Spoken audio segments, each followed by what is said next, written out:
Hey everyone, Aaron Meister with IDI, coming to you with a common problem that I see in the field. I get calls on this all the time. My tech guys get calls on this all the time. It's always a T1 pump, and or an IP02 from IPM. And what happens is they run out of material. So the guy comes flying out of the house. He runs into the back of the trailer, unhooks the air, and they have to swap drums. They put the pump in the new drum, they hook the air back up, and it still sounds like the pump's out of material. It's still jumping up and down.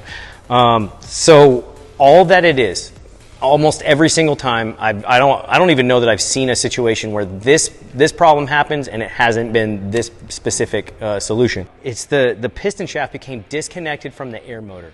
So the easy, simple, quick way that you can fix this in the field, just follow along. Watch this. We're gonna unscrew this ring right here, right above the fluid line. All right, and that's what locks the bottom half to the top half. And watch, comes right off. All right, so what's down in here is it's like a little neck, and that's what hooks the air motor up to this piston shaft. Here you have a solid piston shaft, and there's a tapered down neck right here, and then there's a ball on the top of it. So I have to get the air motor down all the way. So you do this. Just jolt it downward and get that thing to slide all the way down. There's no pressure on it, so it'll just come right down. And you also have to get this piston shaft all the way up. What I did was I went ahead and opened my return line, which opens the fluid path. So now I can just grab this and just yank up on it.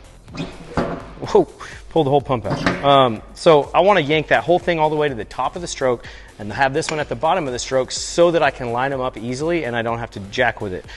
All right, so I'm going to find the neck in here. I can see where the groove is, kind of where I need to be.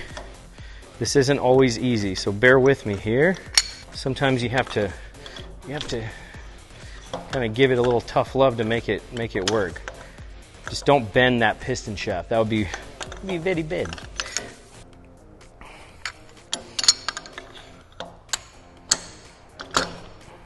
All right, I can tell it's hooked into place. It was hooked into place, not anymore. Come on. All right, there we go. See, it's not able to come up anymore. So that's it. That's literally it. All you have to do is just screw that back in, hook your airline back up, and you are back in business. This problem happens because, again, that piston the neck just popped out of that little groove. On a T2 pump or a T3 pump or an OP232C from IPM, it's just a little bit bigger of an air motor, and the way that the air motor and the piston connect is with a pin. So the only way that this specific problem would happen is if that pin just completely sheared off on those pumps. If you like this video, please share it. If you know of anybody that has a T1 problem or a T1 pump or an IP02 pump and has this problem, direct them towards this video. We have a whole bunch of other videos on YouTube. If you have anything you want to see, you want to make a request, give us a call, shout out, and let me know. I'd love to do videos that help everybody in the field how to fix it. Little, simple, easy solutions to get you running and make you more money. Thanks again for stopping by. Aaron Meister with IDI. Have a good one.